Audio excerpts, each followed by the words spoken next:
Assalamualaikum warahmatullahi wabarakatuh. Perkenalkan, nama saya Sumiati. Saya mahasiswa dari UIN Salatiga. Untuk kali ini saya akan menerangkan tentang materi penyelenggaraan jenazah. Video kali ini saya buat untuk memenuhi materi lokakarya PPG, tepatnya media pembelajaran. Untuk pertama kali mengenai dalil nakli penyelenggaraan jenazah, tepatnya dalam Quran Surat Ali Imran ayat 185. Ayat ini sering sekali kita dengar dan sangat familiar di telinga kita, yang berbunyi A'udzubillahi minasyaitonirrajim, Bismillahirrahmanirrahim, Kullu nafsin dha'iqatul maut, yang artinya yang tiap-tiap bernyawa pasti akan merasakan mati. Di mana ayat ini mengantarkan kepada materi kita tentang penyelenggaraan jenazah. Di mana untuk langkah yang awal ketika kita melihat orang yang baru saja meninggal dunia, langkah awal yang pertama disunahkan untuk memejamkan mata. Kemudian langkah yang kedua, kita tempatkan di tempat yang agak tinggi sebagaimana meja. Kemudian ditempatkan di tempat yang aman. Untuk selanjutnya, ada 4 kewajiban umat muslim yang dihukumi fardhu kifayah atau wajib kifayah, yang artinya di mana ketika tidak ada yang mengurusi jenazah dihukumi dosa dalam satu kampung itu. Tetapi ketika sudah ada yang mengurusi, maka gugur kewajiban atas jenazah tersebut.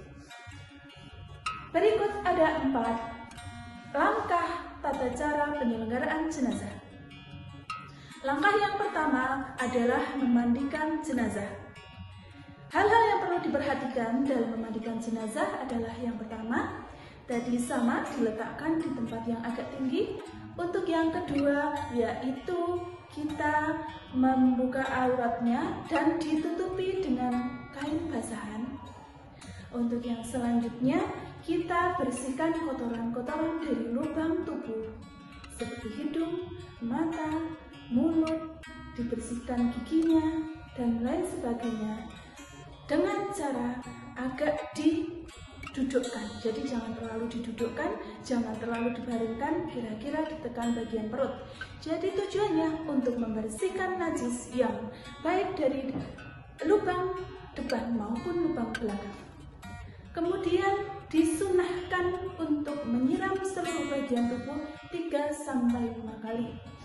Akan tetapi ketika dalam memandikan jenazah ditemukan 1 atau 2 najis lagi yang keluar dari kotoran tersebut, maka disarankan untuk memandikan ulang dan diwudukan ulang. Selanjutnya nanti bisa dilihat paparan video mengenai langkah yang kedua, yakni mengkafani jenazah. Untuk mengkafani jenazah dibutuhkan perempuan 5 lapis dan untuk yang laki-laki membutuhkan 3 lapis. Di mana 5 lapis ini terdiri dari kain yang paling besar untuk menutupi seluruh aurat. Yang kedua itu kain bawahan. Yang ketiga ada daleman, kemudian baju kurung dan juga jilbab untuk perempuan. Nah, sedangkan laki-laki kenapa ada 3? Karena untuk laki-laki tanpa membutuhkan jilbab dan juga baju kurung.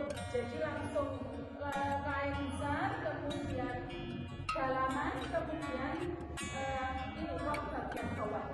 Kita lanjutkan untuk praktek mengkafani jenazahnya. Ini kita pakai manekis. Kita jajarkan bagaimana caranya agar dia masuk. Untuk yang pertama, kita tutup untuk bagian alat kelaminnya, baik itu laki-laki atau perempuan, tetap membutuhkan dalam celana dalam. Kemudian yang kedua, kita tutup bagian tubuhnya. Tapi sebelumnya untuk mengkafani jenazah ini, bagian tubuh yang berlubang tetap ditutup pakai kapas.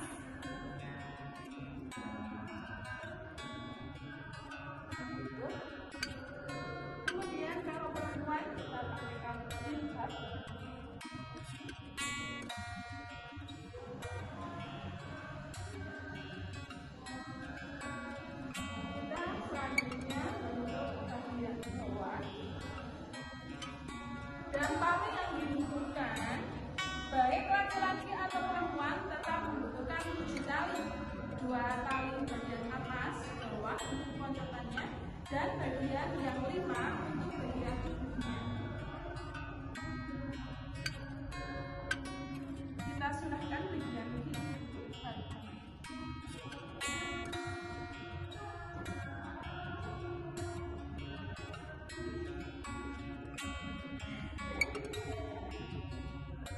Untuk melipat jenazah, kita bagaimana talinya agar mudah dilepas.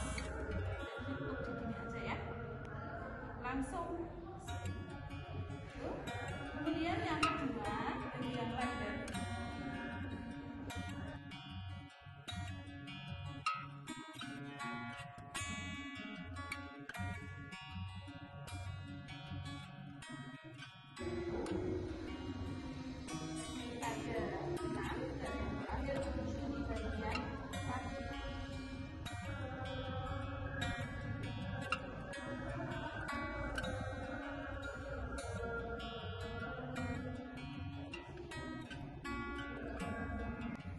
Dari video yang tadi dipaparkan, ada hal-hal yang perlu diperhatikan atau ilmu yang bisa kita petik. Yang pertama, yaitu kain yang digunakan untuk jenazah perempuan, yaitu 5 lapis, dan untuk kain jenazah laki-laki 3 lapis.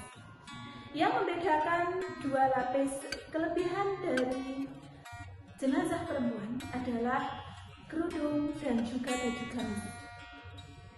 Selanjutnya dilanjutkan dengan langkah yang ketiga, yakni menyolatkan jenazah. Usolli ala hadhil mayyitati arba'atan bil fardhi kifayati ad'a lillahi ta'ala. Allahu akbar. Bismillahirrahmanirrahim. Alhamdulillahi rabbil alamin. Arrahmanir rahim. Maliki yaumiddin.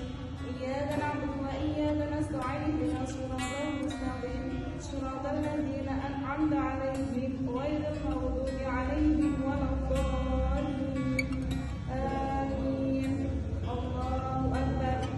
اللهم صل على سيدنا محمد وعلى آل سيدنا محمد. الله أكبر. اللهم اغفر لها وارحمها وعافها واعف عنها. الله أكبر. اللهم لا تحرمنا أجرها ولا تفتنا بعدها واغفر لنا ولها. السلام عليكم ورحمة الله وبركاته. السلام عليكم ورحمة الله وبركاته. Ya, setelah kita melihat tayangan video tentang sholat jenazah, ada 4 takbir tanpa adanya sujud. Jadi takbir yang pertama kita membaca suratul Fatihah, takbir yang kedua sholawat Nabi, kemudian yang ketiga doa untuk si mayit agar diberikan ampunan oleh Allah, dan takbir yang keempat adalah doa agar si mayit terhindar dari segala macam fitnah. Kemudian setelah itu masuk kepada tahap menguburkan jenazah. Tahap menguburkan jenazah juga ada banyak hal yang perlu kita perhatikan. Yang pertama yaitu menggali liang lahat setinggi si mayat. Jadi diukur dulu sebelum membuat liang lahat, diukur kira-kira si mayat itu tingginya berapa. Sekitar misalnya 1,175 cm, maka dibuat 175 cm dan dibuat lebih. Kemudian yang kedua dimiringkan menghadap kiblat. Kemudian sunnah yang selanjutnya yaitu dikasih bantalan berupa segumpal tanah, dan selanjutnya jenazah juga talinya dilepas dari si kain kafan yang tadi ditali tadi dilepas. Sekiranya seperti itu, ada 4 langkah pengurusan jenazah. Bisa nantikan video selanjutnya, yaitu pada takziah dan juga ziarah. Terima kasih sudah menonton, semoga bermanfaat di media pembelajaran selanjutnya. Akhirul kalam, wassalamualaikum warahmatullahi wabarakatuh.